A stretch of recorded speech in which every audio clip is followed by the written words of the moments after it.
मोदी सरकार के 7 साल पूरे हुए हैं। पंचकुला इकाई ने आज ब्लड डोनेशन कैंप का आयोजन किया है, जिसका उद्घाटन अभी विधानसभा स्पीकर ज्ञानचंद गुप्ता जी ने किया है। कुछ सवालों के जवाब है हमारे पास, जवाब लेंगे मोदी सरकार। सर, मोदी सरकार ने 7 साल पूरे किए हैं, तो क्या है, कैसे किए, 7 साल का सफर कैसा रहा मोदी सरकार का? देखिए, पिछले 7 वर्ष के अंदर इस देश के सबसे सशक्त प्रधानमंत्री, सबसे विजनरी प्रधानमंत्री, जिसने देश को पूरी दुनिया के अंदर देश का नाम रोशन किया और पूरी दुनिया के अंदर, विश्व के अंदर भारत को एक उच्च स्थान दिलाया, ऐसे प्रधानमंत्री ने पिछले 7 साल के अंदर जो भी उन्होंने वायदे किए थे वो सारे के सारे वायदे उन्होंने पूरे किए और देश को एक नई दिशा की ओर, प्रगति की ओर लेकर के चले।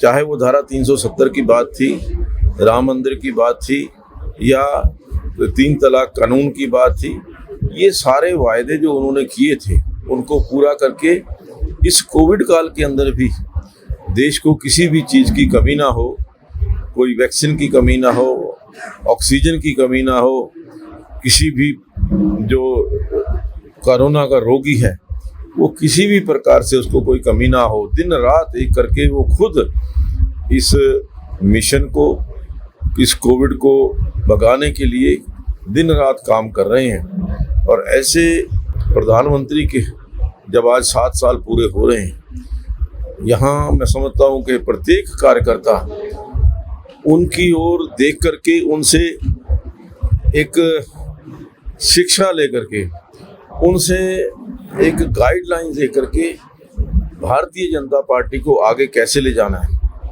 आज हमारा युवा मोर्चा पूरे देश के अंदर काम कर रहा है और आज 7 वर्ष पूरे होने पर स्थान स्थान पर बहुत सारे सेवा के कार्य आज युवा मोर्चा के द्वारा किए जा रहे हैं। मैं युवा मोर्चा पंचकुला को, उनके अध्यक्ष भाई नरेंद्र लोवाणा और उनकी पूरी टीम को बहुत बहुत बधाई देता हूं कि उन्होंने एक बहुत अच्छा जो रक्तदान शिविर है उसका आयोजन यहाँ पर किया है और बड़ी संख्या में यहाँ पर यूथ जो है वो ब्लड डोनेट करने के लिए आ रहा है। सर, बात अगर 7 साल के कार्यक्रम में करें, इस वक्त कोरोना महामारी में जिस तरीके से महंगाई बढ़ी है, पेट्रोल डीजल के दाम बढ़ रहे हैं, इस पे क्यों नहीं रोक लगा रही है मोदी सरकार?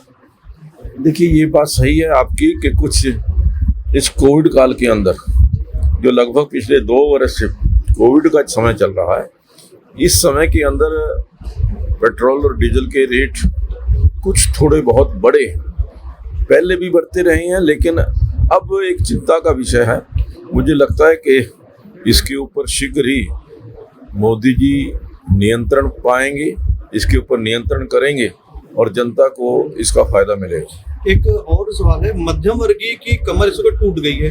जैसे कि जो लोग 20 लाख का कारोबार करते थे, 40 लाख का कारोबार करते थे, 1 करोड़ का कारोबार करते थे, दुकानों के भी किराए देने पड़ रहे हैं, स्टाफ की सैलरी भी देनी पड़े, इनकी सुनवाई कौन करेगा? क्योंकि सबसे ज्यादा परेशानी इस वक्त यही वर्ग है। देखिए, हमेशा नरेंद्र मोदी ने प्रत्येक वर्ग की सुनवाई की है, चाहे वो गरीब व्यक्ति है या पंक्ति के अंदर खड़ा हुआ अंतिम छोर के ऊपर व्यक्ति है या जो मध्यम वर्ग का आदमी है। हर व्यक्ति का ध्यान नरेंद्र मोदी ने पिछले 7 साल के अंदर रखा है।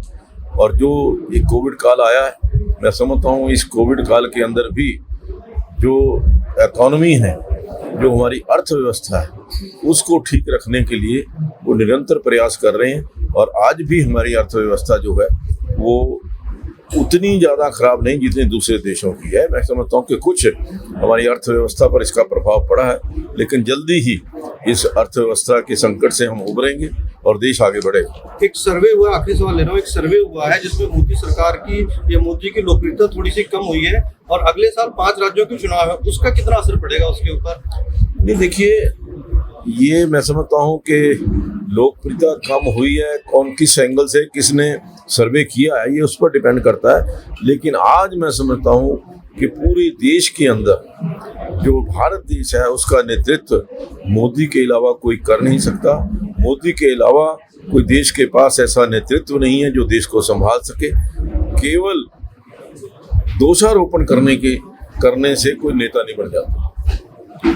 आप थे हरियाणा विधानसभा अध्यक्ष ज्ञान सिंह गुप्ता, जिन्होंने अभी पंचकुला में ब्लड डोनेशन कैंप का उद्घाटन किया और मोदी सरकार के 7 साल के तीखे सवालों पर खुल के जवाब दिया।